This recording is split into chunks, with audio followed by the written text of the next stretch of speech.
Well, good morning, Mr Van Rompuy. You've been in office for 1 year, and in that time the whole edifice is beginning to crumble. There's chaos. The money's running out. I should thank you. You should perhaps be the pin-up boy of the Eurosceptic movement.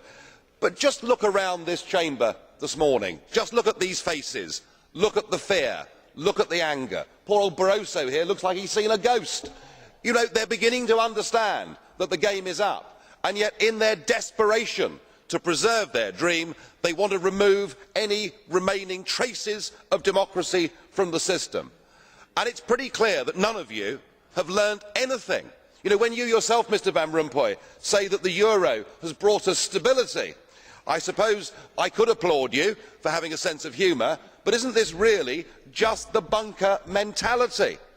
You know, your fanaticism is out in the open. You talked about the fact that it was a lie to believe that the nation state could exist in a 21st century globalised world. Well, that may be true in the case of Belgium, who haven't had a government for 6 months, but for the rest of us, right across every member state in this union, and perhaps this is why we see the fear in the faces, increasingly people are saying, we don't want that flag, we don't want the anthem, we don't want this political class, we want the whole thing consigned to the dustbin of history. And we had the Greek tragedy earlier on this year, and now we have the situation in Ireland. Now, I know that the stupidity and greed of Irish politicians has a lot to do with this. They should never ever have joined the euro. They suffered with low interest rates, a false boom and a massive bust. But look at your response to them. What they're being told, as their government's collapsing, is that it would be inappropriate for them to have a general election.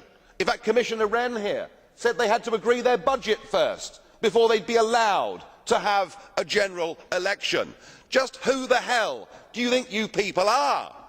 You are very, very dangerous people indeed. Your obsession with creating this euro state means that you're happy to destroy democracy. You appear to be happy for millions and millions of people to be unemployed and to be poor.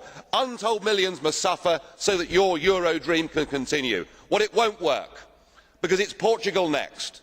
With their debt levels of 325% of GDP, they're the next ones on the list, and after that, I suspect it'll be Spain.